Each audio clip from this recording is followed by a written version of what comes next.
Librarian's note. Originally, attached documents were attached to the copy of Perry's journal with a paper clip, and drawings were attached with Scotch tape. When the files were converted to digital format, they were changed to the current format. Official log for 0 meters.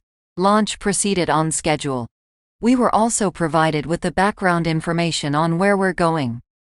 William Beebe performed the first dive in this area in 1930. While the details behind the dive are public knowledge, we know things that the rest of the public does not, mainly the ways. Current opinion is that Beebe accidentally found one, which would go a long way to explaining why he found 15-foot fish at depths that usually can only support individuals a tenth of that size. Since then, no one has attempted diving in the same place again, though the non-aware scientific community spent a good deal of time trying to explain Beebe's findings. Some of their explanations might be right. They usually are, but I know enough about Beebe to know that he's reliable enough that the area is worth checking out. My job is to record information and monitor the spatial sensory array. The ship wasn't as bad as I thought. For one thing, it's roomier. An advantage, I suppose, of having both magic and high technology on your side. And the Beetle is a beautiful ship, all glossy brass on the outside with the front magically and technologically reinforced glass for the cockpit. Power is provided by some sort of star thing that the Mage has behind 20 different levels of protection strong enough to keep it more or less intact even if a nuke was dropped on it. That power is going to life support, a carbon dioxide to oxygen converter, spotlights, laser weapons, and a dimensional rift that we might be able to use to escape in an emergency. That, or it'll scatter us across the entire local cluster. Unfortunately, the dive is going to be a slow affair. A very, very, very slow affair. The Beetle was built hastily, and if we descend too quickly, we don't give the metal enough time to adjust to different pressures. So we will travel 600 meters a day for 12 hours each day. Official log for 100 meters. Sea life normal. Beetle was investigated briefly by a dolphin, which then swam off to join the rest of his pod. Attempts at communication proved fruitless as dolphins were more interested in hurling invective than discussing sonar images. At about 40 meters an oarfish swam by. At 80 meters a spotted eagle ray swam by. Species observed include unidentified Terciops species, Atobatus narinari, Prianaceae glauca, Regalecus glesni, and Mola mola. Ambient conditions typical for area and depth, though there was an unusual hot spot at 15 meters, that turned out to be due to an aquatic species of fire elemental. Sonar indicates that the topography of the ocean floor is changing rapidly, lending a great deal of credence to the Beebe found a way school of thought. In under 5 minutes the topography changed from an undersea mountain higher than Everest to a perfectly flat surface covered in formations similar to craters. Official log for 200 meters. Light is rapidly fading. Temperature began to drop dramatically at about 180 meters, falling 7 degrees Celsius in 27 seconds and then stabilizing. Heating units had to be activated to keep me from freezing. Tristan is having to spend significantly longer in his tank. Spotlights activated. Sea life normal types, though at about 194 meters we ran into a bunch of what appeared to be firefly squid. Due to the extreme distribution anomaly, we used the vacuum tube to capture a few for analysis. Besides, they'll make a nice addition to the library's aquarium. Species identified are Nautilus pompilius, Chlamydococcus anguineus, Somniosus microcephalus, Idiocanthus antrostomus, Argyropolicus aculeatus, and Cleidopus gloriamaris. Nautilus pompilius, Chlamydococcus anguineus, Somniosus microcephalus, Idiocanthus antrostomus, and Cleidopus gloriamaris are distributional anomalies. They should not be present in Bermuda, and indeed some of them are only found half a world away. Dr. Barlow says that Chlamydocelicus anguineus is technically a distribution anomaly, but that its range isn't very well known, so there's probably nothing supernatural about it. Spatial anomaly sensors indicate that we started along the way at 140 meters. My projections based on the spatial warping and wormhole spin suggest that we'll have to travel for another few hundred meters before we exit. In the meantime, the other sensors have recorded some very interesting phenomena: sudden, brilliant flashes of light in the darkness of all colors, magnetic vortexes of significant strength, a low rumbling sound that the computers tentatively identified as jagged rocks scraping across each other, and decidedly creepy ethereal singing. Since all that is hardly anything new when navigating the ways while underwater, I'm not too worried. Everybody else, however, is distinctly unnerved. Amateurs. Official log for 300 meters. Bioluminescent clouds of algae started surrounding the beetle at 275 meters and continued to do so for 5 minutes. I don't know what species they are, but I do know that on natural Earth there are no algae that emit purple, leaf green, red, or orange light. The vacuum tube has been used to gather samples of each color. The light being emitted is bright enough that if we could find some way to grow the algae on a large scale, we wouldn't need any more light bulbs, though I personally am in favor of using light bulbs to house the algae. Interestingly, the algae doesn't seem to flash in response to stimulus, but is constantly glowing. Barlow is running analysis. Official log for 400 meters. We're beginning to exit the way. The sounds have almost stopped, with the only remaining sound coming from the outside being a constant clicking sound. It's so loud that only a very large creature or structure could be making it. And whatever it is, I don't want to meet it. Even if it's friendly, something that large could damage us accidentally. The sound is beginning to drive us all crazy. It's like a metronome, never stopping, never wavering, never changing. In acoustic properties, it is similar to the sound of a pistol shrimp snapping. It may be used for the same purpose, or it may be used for communication. Nothing is alive here. The water is uniformly dark, with barely a shred of organic matter providing anything for the lights to reflect off of. Even marine snow is nearly absent. I have never seen such a bleak place before, even when I walked in the vastness of intergalactic space. Whatever place we're going to, I don't see it being hospitable. Official log for 500 meters. Dr. Barlow, woman with the nictitating membranes, saw them first. BB was right. The abyssal rainbow gar, Bathysphaera intacta, the 5-lined constellation fish, the pallid sailfin, the 3-starred anglerfish, they all exist. Every last one of them. Actually, we only found the 5-lined constellation fish so far, but the others were found significantly lower. And if BB was right about the constellation fish, we can be more confident he was right about the others. The fish itself is exactly as BB described it. Rounded, 5 lines of purple and yellow photophores on the sides, alternating, and I counted 6 photophores to a line, large eyes, and small pectoral fins. And the glass was not misted, which disproves Hubb's explanation. They were most definitely not jellyfish. A school of 10 approached us at 490 meters, rapidly flashing their photophores in what, from the alterations on the patterns of flashing, whenever the school reacted to new stimuli, was a form of communication. Presumably it also performs other functions, such as frightening predators. Due to the possibility of sentience, we could not take a specimen. Official log for 600 meters. I should have realized it before. We all should have realized it before. The reason BB saw such large creatures, the typical stratification for ocean biomass, is reversed here. Our sensors are detecting massive upwellings carrying thousands of tons of organic particulates and metal ion-laden water. Titanium, tungsten, copper, cobalt, iron, tin, nickel.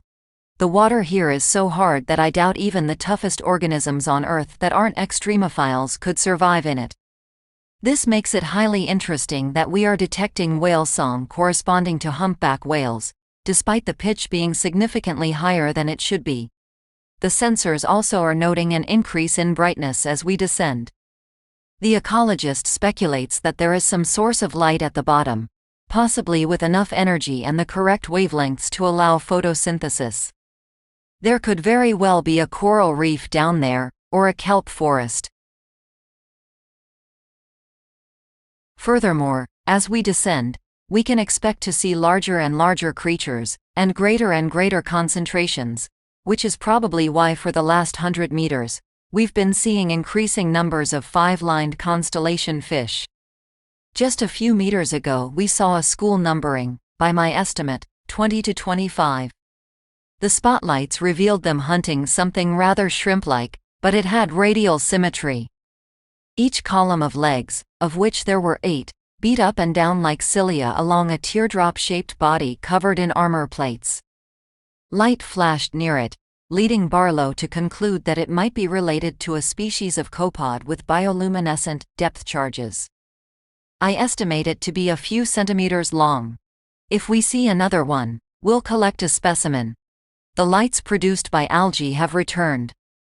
The algae inside the tanks seemed to be dimming, so we had to pump in fresh seawater. That brightened them up, leading to the logical conclusion that the algae doesn't actually photosynthesize but instead takes nutrients from the water. Not actually unknown for plants, Indian pipe is hardly photosynthetic, and quite a few plants are known to act as parasites of other plants. This could lead to problems with farming the algae, but we should be able to isolate what it needs and produce the requisite environment. Maybe we could send some of the stuff over to Legacy for them to fiddle around with in exchange for a propagation setup. Seems like something they'd enjoy. You know, it might not even be algae. It could just as easily be some sort of protist. I'll have to have it tested. We're all getting tired, so we're having the ship remain at a constant depth and resting, so that we don't end up hallucinating sea monsters. Each of us will alternate at watch. Official log for 700 meters. Was woken up by reports from the octopus that a giant fish had drifted into view. As there is no other apparent food source for what is clearly a large carnivore, it most likely eats B pentagrams. The fish is approximately 300 meters long, and nearly as deep, counting the fins. It has a very long neck, huge teeth, and large bioluminescent areas. The pilot is keeping his fingers on the weapons system in case it decides we look like lunch. After considering and rejecting several names, we settled on Ichthy gigantea abyssus. The presence of a creature of such size here would suggest a food source of equal abundance, but we haven't found one, even with sonar, which seemed to irritate the creature greatly. It may be that, similar to how some sea creatures go deep to die, this goes upwards. Or perhaps it goes down deep to feed, avoiding predators in the deeper areas. That hypothesis has some terrifying implications. If abyssus is prey of something else, the very possibility that this is not the top of the food chain is making us all mildly nervous, to say the least. Official log for 800 meters.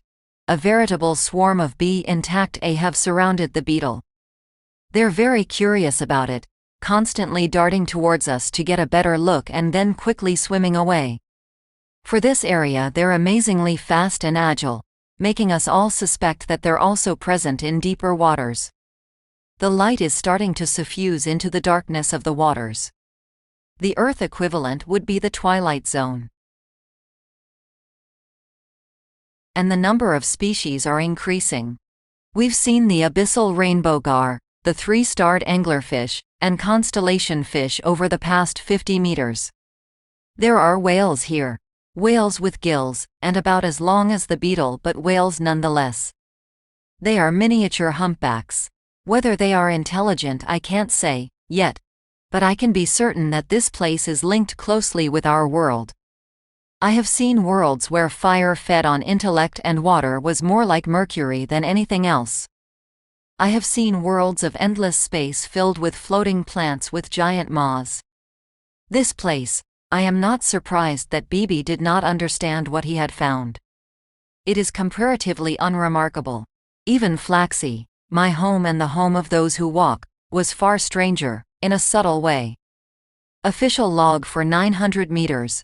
Sonar detects an undersea mountain range. We're adjusting course to get a closer look. Everybody wants to know what the bottom looks like, and the mountain is the best way to get some sense of it, at least right now. It'll be darker there, but the geology should be fairly uniform. What appear to be jellyfish keep pulsing across our field of view, but they're so fast. A single contraction of the bell sends them at least 2 meters. And they've got 2 long tentacle arms, much like squid, except that at the end they're frayed into many tendrils. The creatures have been prodding the beetle with them, and all of us are mildly concerned about that. We don't know what these jellyfish things want, or what they're capable of. We don't even know if they want anything. Sometimes things just hate. It's not a phenomenon many of my colleagues understand, because while many organizations in our world are too suspicious and fearful, the hand is, if anything, too naive. Better than the alternative, though. Official log for 1,000 meters. There is something watching the beetle, and I don't like it one bit. First, it was the usual prickling sensation along my spine, the typical reaction of my species to being stared at, and a quick glance around revealed that it was no one in the beetle. The next sign was far more obvious, a giant pair of eyes staring at the pilot. None of us could see what they were attached to, or, for that matter, if they were attached to anything. Official log for 1,100 meters. There's a noticeable increase in the amount of whale sound near us. It's also rising in pitch. Among Earth humpbacks, that's a sign of trouble, and I find it likely that it's the same here, because when one end of a way is close to another, metaphysically, the psychologies of people bleed through, as well as the general order of the place. That's why my species thinks much like humans. We're metaphysically right next to Earth. Furthermore, there is a much deeper sound. I can barely hear it, it's more like I can feel it, sort of how one doesn't quite hear a blue whale's song. Official log for 1,200 meters. We had to activate the dimensional rift. The beetle hadn't descended to the very bottom. Far from it. We had at least another 600 meters to go. Nonetheless, at 1,150 meters, we decided to set the beetle down on an undersea mountain, if only for a time. Barlow had spotted what appeared to be some sort of crab made out of rock, and since in my travels I've seen many crabs made out of rock, I petitioned the pilot to take us in for a closer look so that we could study the species. The crab Barlow had noticed was, on the way to the mountain, eaten by an eye abysses which must be responsible for the clicks we heard, judging by the fact that it stunned the crab by releasing a sonic blast. We were investigating the remnants of the crab when the octopus noticed a giant whale coming towards us. And I am not referring to a giant whale in the sense of a blue whale or a sperm whale. I am referring to a whale that was at the very least 500 meters long.